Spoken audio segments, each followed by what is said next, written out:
Hello folks, how do you say there, flapjacks? Okay, so I'm doing a new thing called Things I Bought in Philadelphia, like a new show where I'll talk about the item and then other random stories.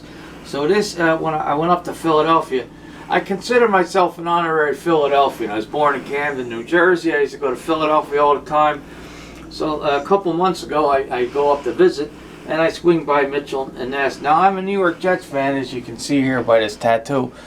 But I like these old Eagles jerseys. Yeah, I said Eagles. So this is a 1980 Philadelphia Eagles jersey, as you see right there.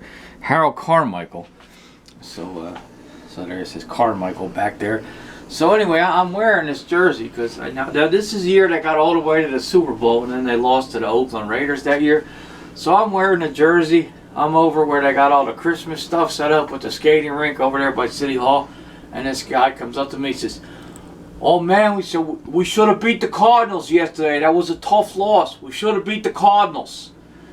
So I said, "Yeah, I mean, I'm a Jets fan. I just like the jersey." He's like, "Oh, is that a Jets jersey? You a Jets fan?" I said, "Well, this is an Eagles jersey, but yes, I am a Jets fan." So, but I guess the green, the Jets and Eagles did have similar green then, so they got green now.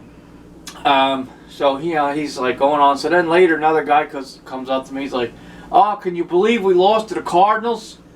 I said, "I'm a Jets fan. I can believe anything." So so here this is. Now in 1980 when they got to the Super Bowl, at the time I knew a friend of mine, Dave Phelps from the neighborhood.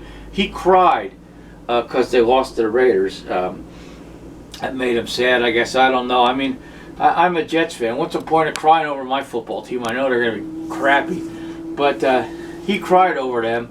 So anyway, so all through the day I'm going around town and I'm like, "Oh, we should have beat the Cardinals," and whatnot. Now, if everyone was that aggravated when they lost to the Cardinals, can you imagine how they were the following Sunday when they lost to Dallas? Because nobody in that area would want the Eagles to lose to Dallas unless you got like transplants from Texas or something. And to me, if you're a transplant from Texas and you're a Dallas fan and you're in Philly, it's probably in your best interest to just stick your thumb up your ass, whistle Dixie, and then shut the fuck up. Now in high school, I knew a girl. Let's use her initials, LS. She was from New Jersey, but was a Cowboys fan. I don't know why. And I've touched on this before, but there was a rumor going around that her pussy smelled. I don't know. I wasn't there. I have no idea.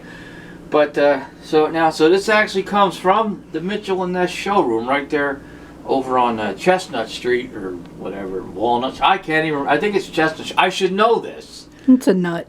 Yeah, it's one of the nuts. Walnut, chestnut, these nuts. But, see, to me, I'm bad. Like, if you want directions, I'm horrible about that. Where is this? Where is that? Do I go here? I'm like, I don't know. Like, you go up to the Wanamaker's. I'm still calling it Wanamaker's. And then you make a left, and you'll pretty much run right into it. Or where's this? Where's that? Oh, you'll go up to the Burger King. You'll make a right. And then you'll make a left at the Wendy's. You'll go through the traffic circle. And you'll hang another right at the Taco Bell. See, I'm bad at streets. I don't know. I know how I go to get there. So if I'm ever anywhere in Philadelphia and you see me and you ask me where to go, I'm like, "Oh yeah, you're going to want to go down Market, but you're going to want to go about 6 blocks and then you're going to see a Burger King and then you're going to make a right." And what street is it? It's where the Burger King is. I just said Burger King. So I'm not good at street names. I know how to get there. I got my own landmarks, and most of them are for fast food restaurants. That's how I roll. Left at the Burger King, right at the Jack in the Box, left at McDonald's, right at Wendy's, 2 fingers up your mother's ass, and then make another right over there at the Taco Bell. So anyway, this jersey, I bought it in Philadelphia. Now it's down here in the South, but I'm going to move back up to Philadelphia, so it'll be back up there. So eventually, we'll be up there, and everybody will be like, "Oh, hey, Eagles!" And I'll be like, "What's with the tattoo?" "I just like birds." And there's no bird on this jersey. They didn't have the bird on the sleeves back then. But I like the, you got the white, then the silver, then the white, then the green, then the white, and more green. And then you got the one with the silver around it. Now, they didn't get consistent. They didn't put the silver around the Carmichael. I don't know what's up with that. But that's one of the Eagle greats, Harold Carmichael.